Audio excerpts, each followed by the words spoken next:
ও কান্না করেন না।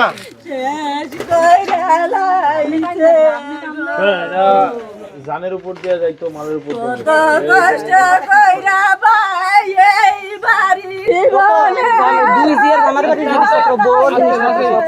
আল্লাহ তো অন্যভাবেও আরো বেশি ক্ষতি করতে হইতো না, পারতো না। তো আল্লাহ, আমরা এটা পরীক্ষা, আল্লাহর উপর ভরসা করতে হবে।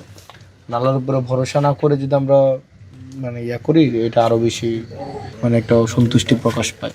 আমরা দোয়া করি আপনার জন্য, আল্লাহ যেন এই সুখ কাটায় আমরা যেন উঠতে পারি। দেখি আমরা আমাদের জায়গা থেকে কি করতে পারি, কিছু তো অবশ্যই করবো আমরা আমাদের জায়গা থেকে। আমি দেখি আমার জায়গা থেকে কালকে আমি একটু ইউনুর সাথে কথা বলি, বা এইখানে কালকে যারা আছে তাদের সাথে কথা বলে দেখি আমার জায়গা থেকে এইখানে কি করতে পারি। বাট যাই করে আমি চেষ্টা করবো আমার জায়গা থেকে সর্বোচ্চটা। এখন আমি না দেখে আমি বলতে পারবো না যে আসলে আমি কি করব। তো কালকে আমি হচ্ছে বসে ইউনুর সাথে কথা বলে আমি জানাই দিব যে আপনাদের ইনশাল্লাহ।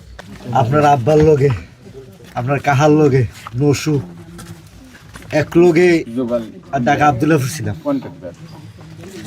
শুধু কন্ডাক্টরে এত কষ্টর বিনিময় যে আল্লাহ তাআলা আমারে ফুটু দেখে এবারে এই ঘটনাটা করলো। টেনশন করেন না দাদা, তুমি আইছো আশেপাশের বাড়িতে যারা আছেন তুমি এমপি না, খাওয়া দাওয়া তুমি এমপি হিসেবে আইছো, তোমার বাতিজা, আপনি আমার কাকা, আপনি আমার তোমার এলাকার বাতিজা হিসেবে আইছো, এটি আমি খুশি ভাই। আপনার আশেপাশের বাড়িতে যারা আছেন ওনাদের ভাই ওনাদের খাওয়া দাওয়া থাকা, ওনাদের হচ্ছে ধরেন এই কয়েকদিন টাকার ব্যবস্থা আপনারা করেন। আর আমি বললাম তো ইনশাল্লাহ আগামীকাল থেকে আপনারা কাজ শুরু করার ব্যবস্থা আমি করে দেবো ইনশাল্লাহ। আলহামদুলিল্লাহ কাজ শুরু করতে হবে, টেনশন করেন না।